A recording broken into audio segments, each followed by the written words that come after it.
Hey guys, Dylan here, and today we are doing an episode of Club Spin, the proper Club Spin. If my throat sounds a little stripped, it's because spring has just begun. So, how have you guys been since the last time we've done a Club Spin?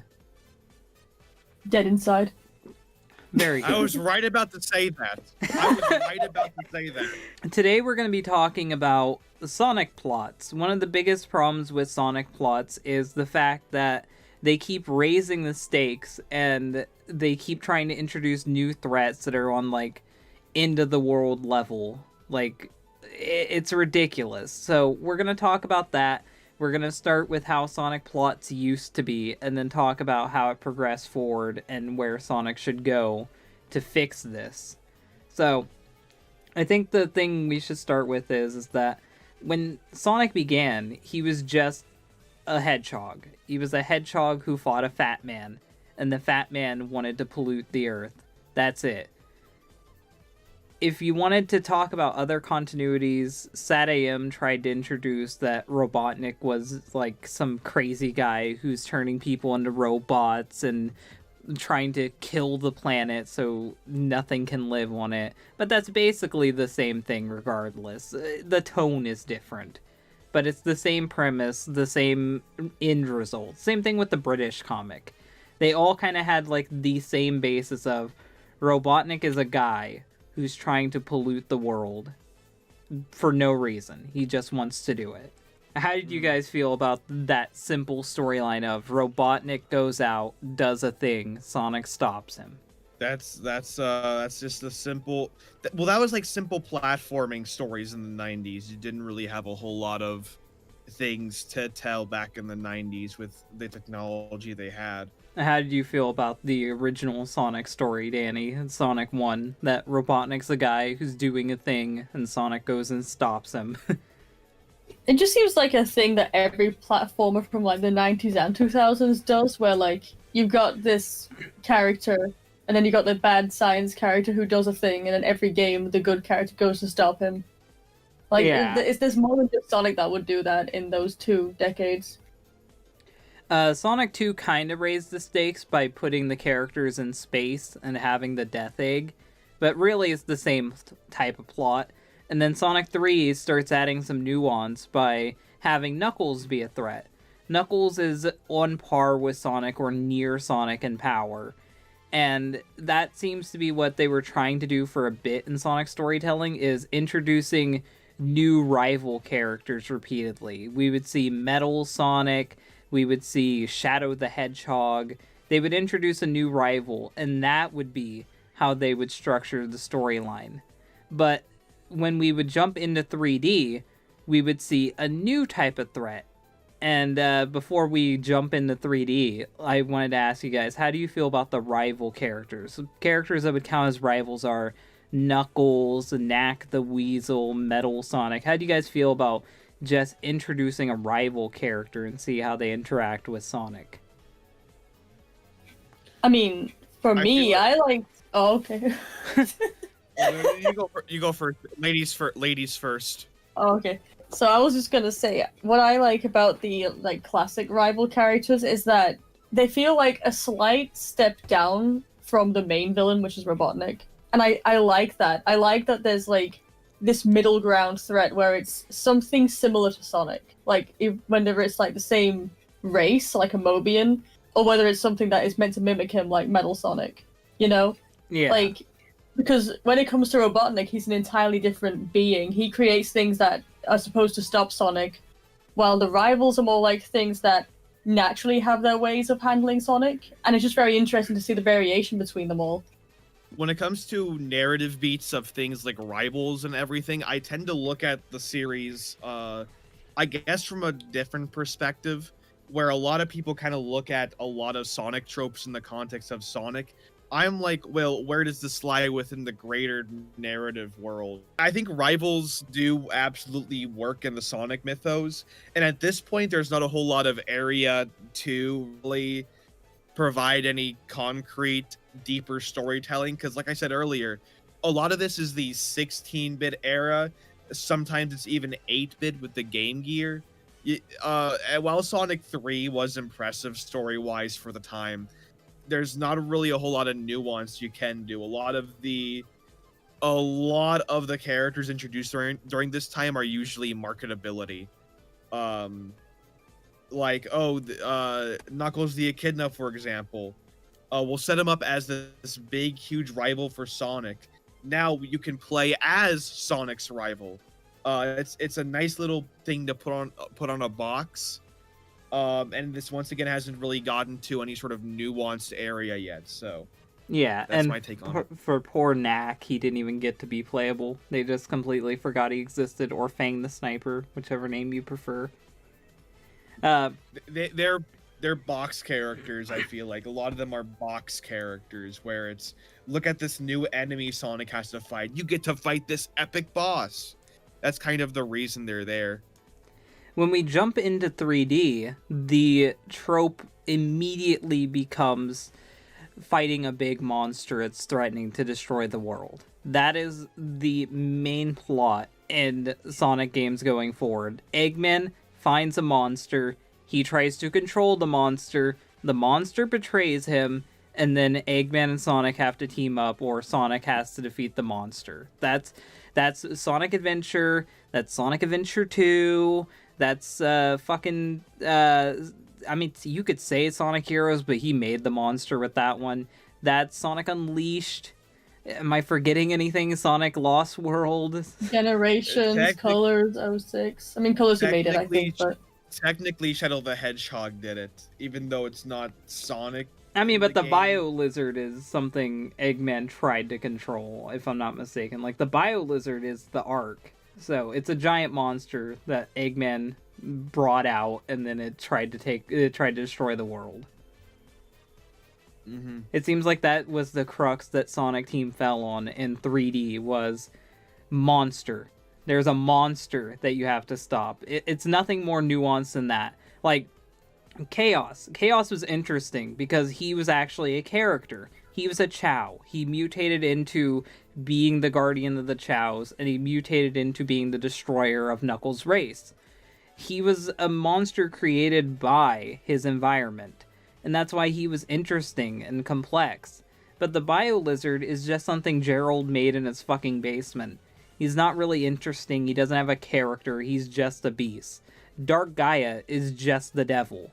A lot of the other monsters in Sonic aren't really that complex. Metal Sonic, he loses all of his complexity as Neo Metal when he turns into his fucking Overlord form. He becomes boring. He's just a giant monster flailing his arms at that point. And I feel like the monster stories are boring to me because it kind of takes away from it. And hell, even Solaris, fucking Solaris from Sonic 06. The second that these interesting characters turn into a giant beast that everyone just has to gang up on and beat the shit out of, it just kind of gets boring to me.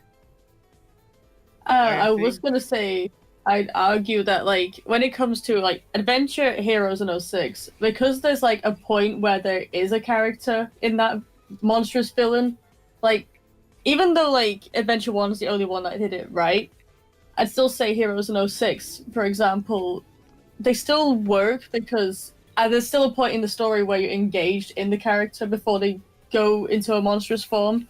But then there's other ones like the Time Eater in Generations, which or Dark they're not Gaia. even characters. Well, yeah, they're not characters to begin with. They're literally just, oh, it's a monster. There's nothing to it. Dark Gaia is literally just... And Iblis are just fire chaos. That's all they are. They're chaos but on fire. Then if you get something like, say, the Deadly Six from Lost World, it's like they kind of try to be characters. They're but character they suck. Stereotypes. I don't even know what to classify them are. Are they the monster? Are they the rival? What stereotype would they fall under story-wise? Monster rival. I would say monster, because at the end Zavok turns giant and he starts trying to destroy the world. So I would classify him as the monster type of storytelling. But that's the storytelling that 3D Sonic tended to really follow on, is giant monster. There's a beast to destroy. But now I want to talk about the new storytelling that has been catching on recently. It kind of started with '06, but it's been going on in a lot of things, especially the comics. And that is end of the world scenarios.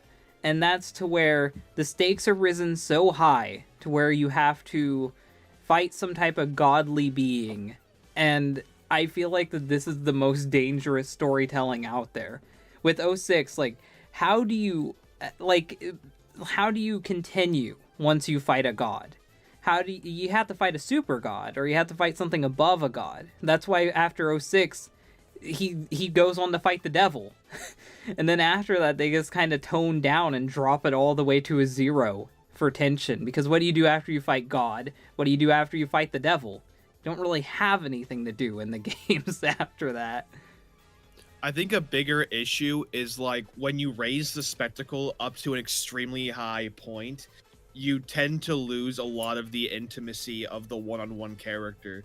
I think that I guess I don't want to say I disagree, because that's kind of like misleading, but like I think that big monster stories can work, but you also have to, I think the bigger problem with Sonic stories is that there's not enough intimacy with the characters. A lot of them want to have a lot of spectacle and barely any actual story. I think of Forces as this somewhat end of the Oh, that world was the thing. one I was gonna bring up when we really went into ranting. But for right now, talking about raising the stakes, after Sonic fought the devil, he went on to fight the embodiment of power itself, which is the fucking Wisp. He went on to fight time itself, which is the Time Eater. He went on to fight something that could warp all of reality itself, which is both Eggman in the fucking Death Egg suit and fucking knockoff Mephiles.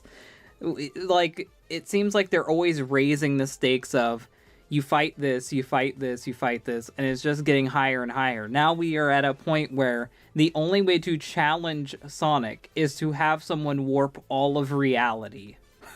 Like, I mean, that's ridiculous.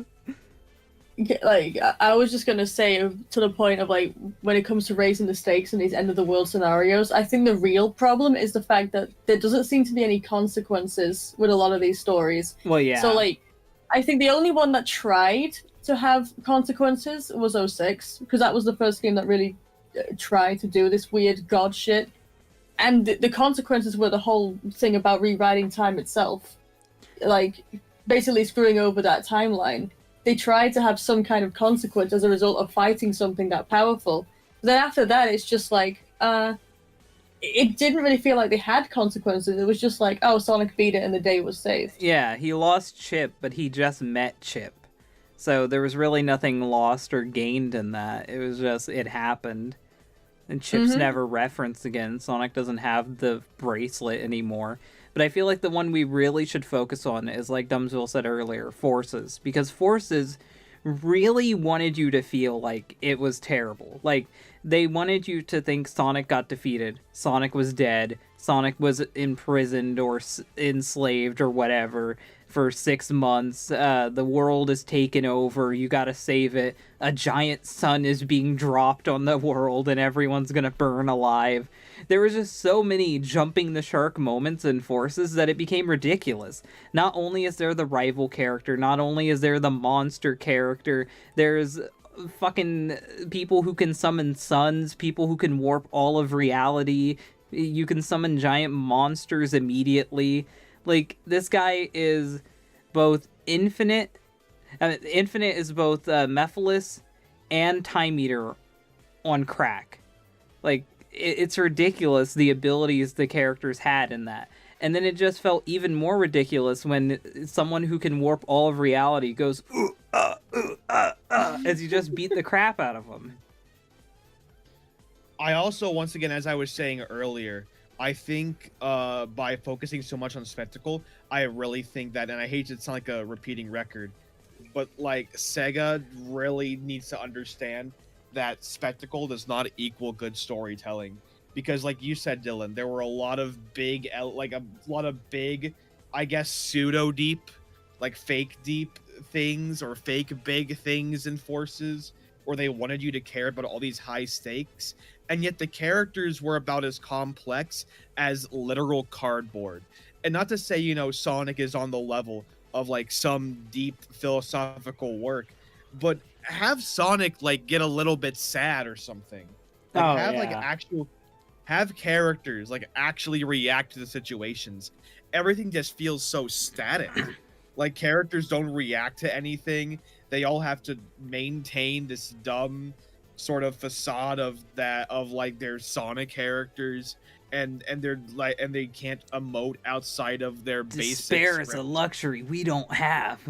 Yeah, very like corny writing, like Zack Snyder level writing. It's like it's garbage, I think. And it's like they need to focus more on that sort of intimacy, that sort of like intimacy of the writing of the individual characters. How did you feel, Danny, about Forces in particular, with how it handled everything it was trying to do to build up tension? You see, like, even though I'm someone who, like, will say I like Forces, the way the actual pacing of the story and handling shit like that, it was just so underwhelming.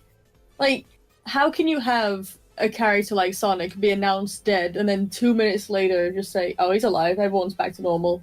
Like, it doesn't feel like there's anything there. It just felt so empty.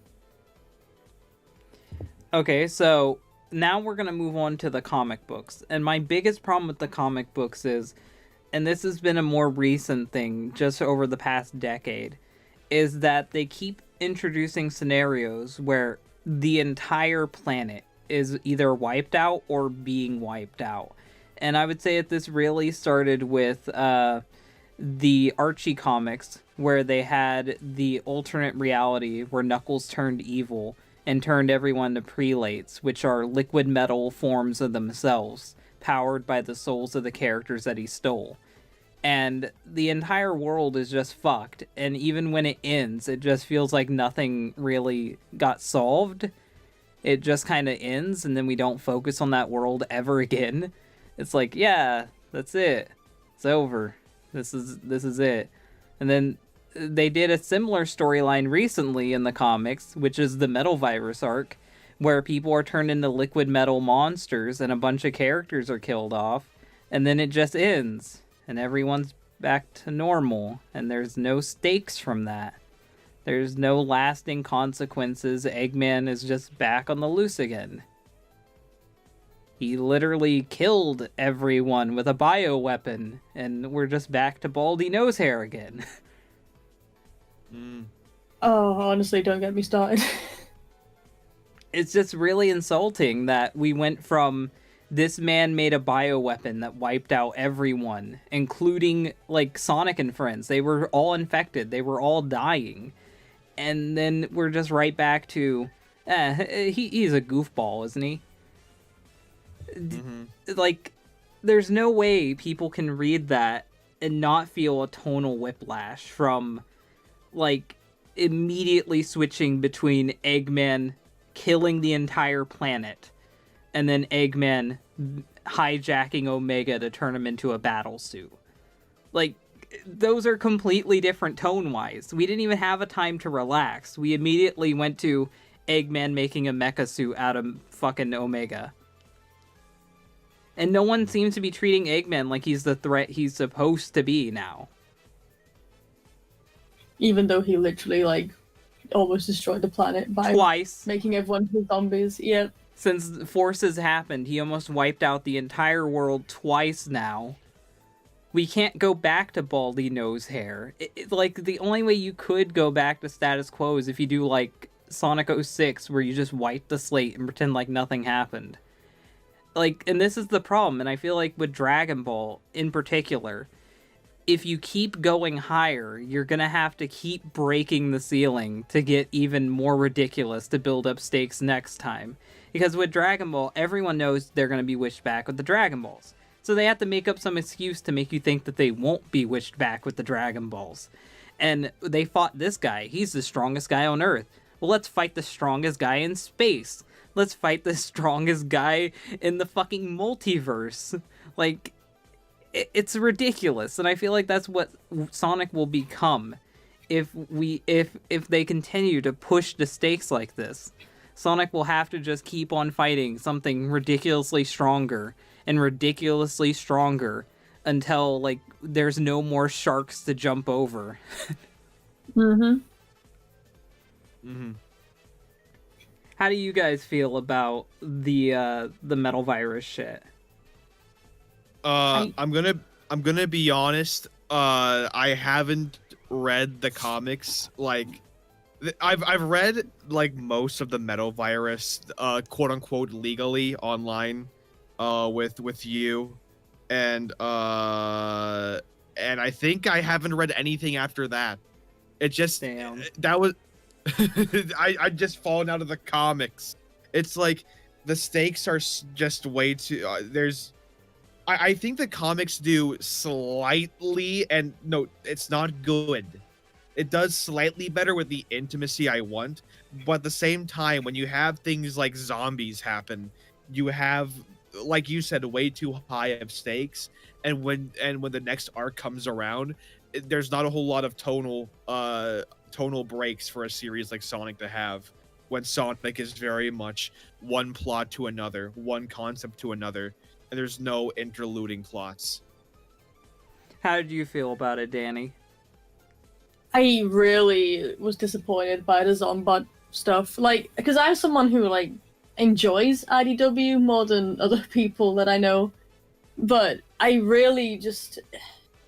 because throughout reading it, even before it ended, you knew these characters were going to come back and it was all going to come back to normal. Like, you knew that was going to happen. No matter how much the writing tried to convince you that it wasn't going to happen, you just knew it would be like that.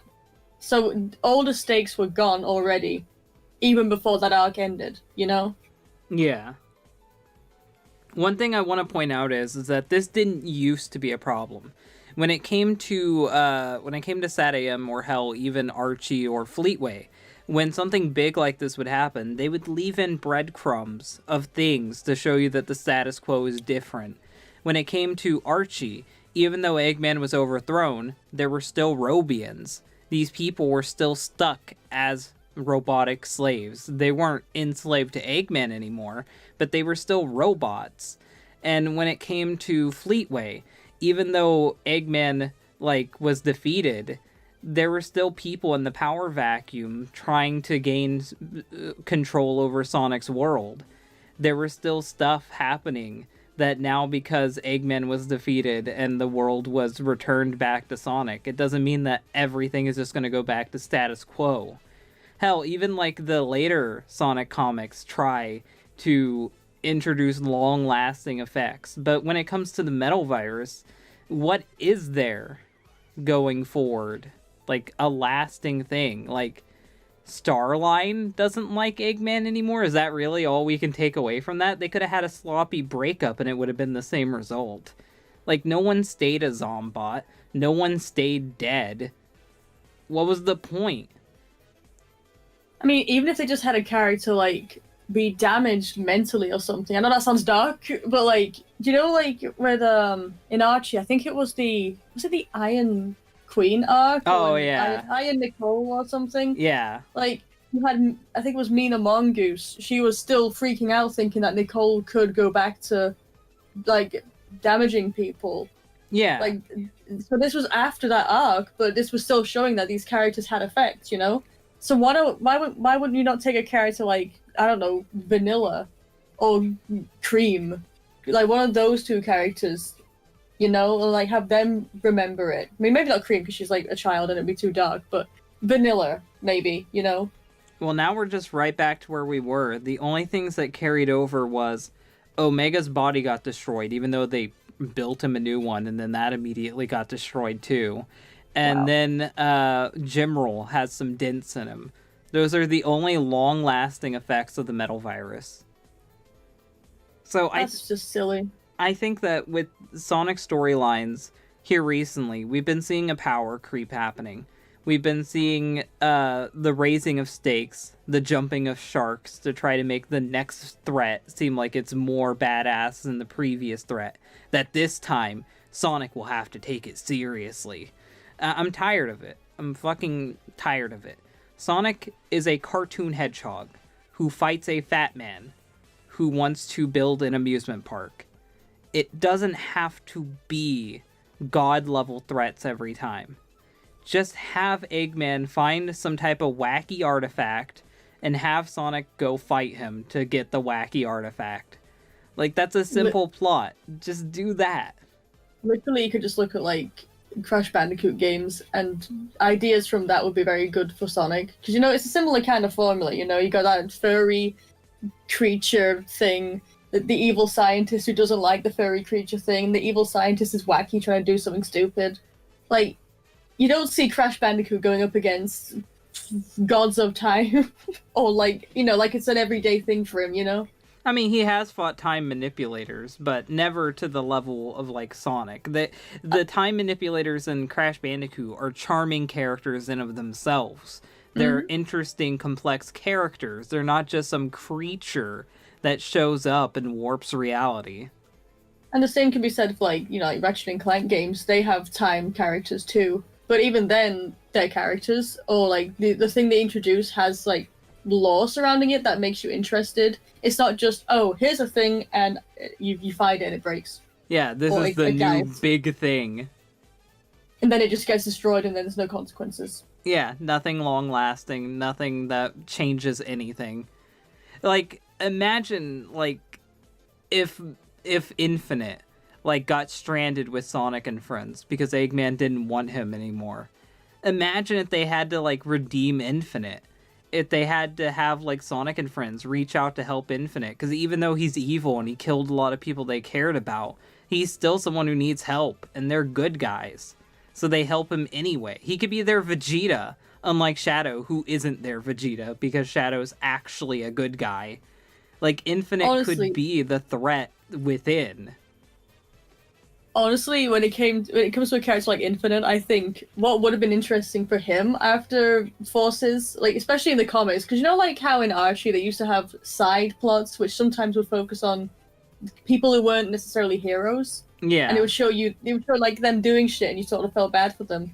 Imagine if, like, in IDW they had like a side story of Infinite trying to like mesh in with the society because he hasn't got his mask anymore, right? No one's gonna know his face, so he can like blend in, try and work out what's going on or whatever, and then like you have to watch him try and work things out now that he can't do anything. That would be interesting.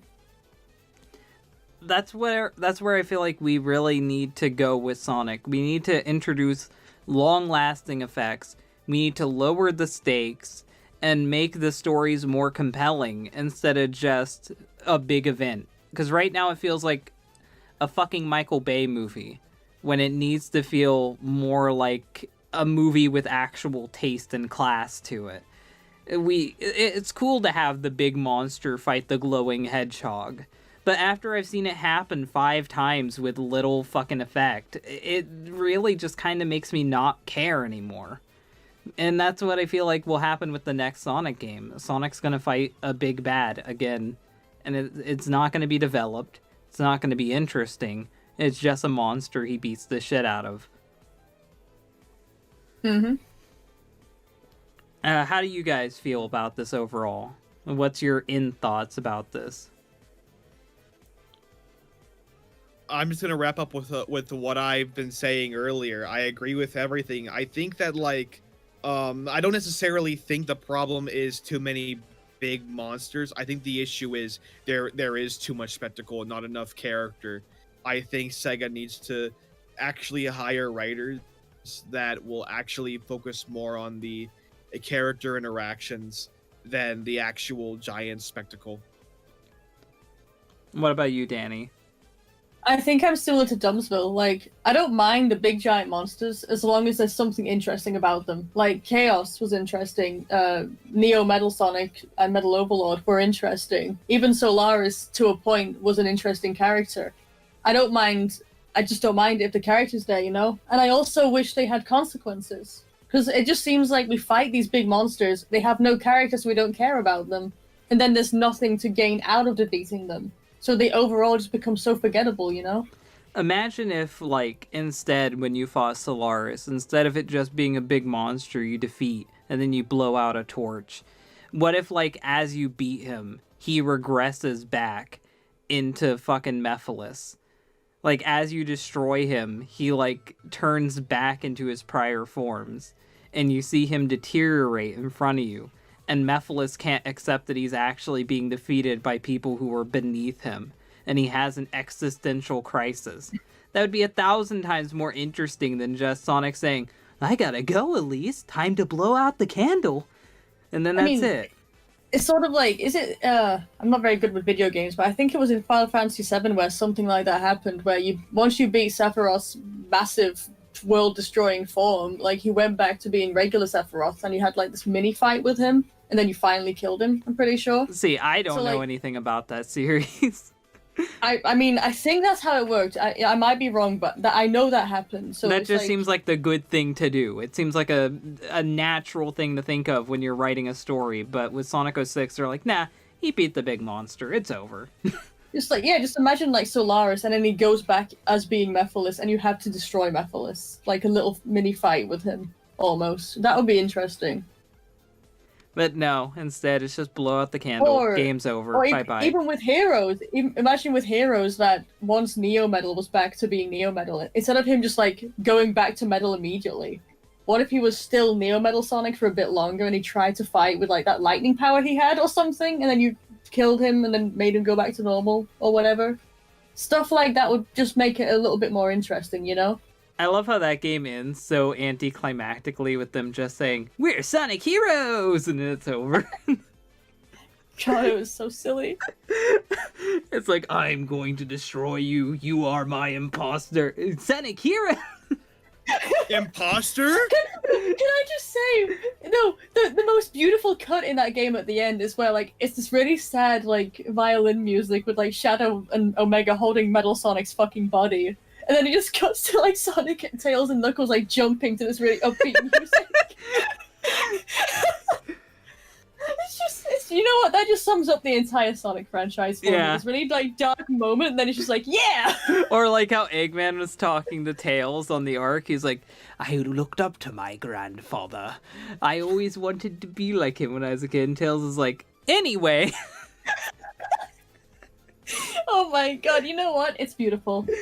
Sonic needs to get its tone down. They need to just go for something and stick with it. Either it's a fucking cartoon where Sonic fights the bad man doing the bad thing, or it's a big epic anime and you just keep going Dragon Ball and fucking blow it out till Sonic is fighting Sonic from Dimensions C-197 and they have to fight for the sake of the multiverse. Like, did he already fight Sonic from an alternate dimension? That doesn't count. We're doing it for real this time. It's done it twice already, though. Fine, he fights Sonichu. He fights Sonichu in Quickville for the sake of the multiverse. If they want to do that, they can go for it. But for me, I would say Sonic needs to just tone it down. Like, have a tone more similar to, like, Sonic Boom. Eggman's a bad man doing a bad thing. Go stop the bad man. That's how modern Sonic should work.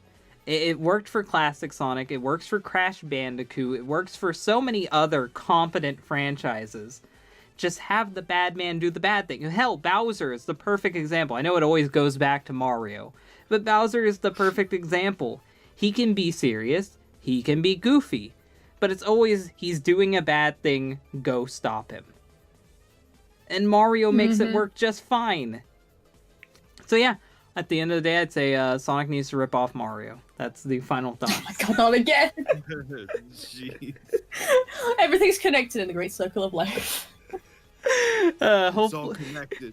Hopefully you guys like this podcast. If you guys like it, hit the like button. If you really like it, share it. If you want to see more, then subscribe. The links to Danny's channel and Dumbsville channel and my channel are right here. If you like all of our content, be sure to check out our channels. Bye, guys.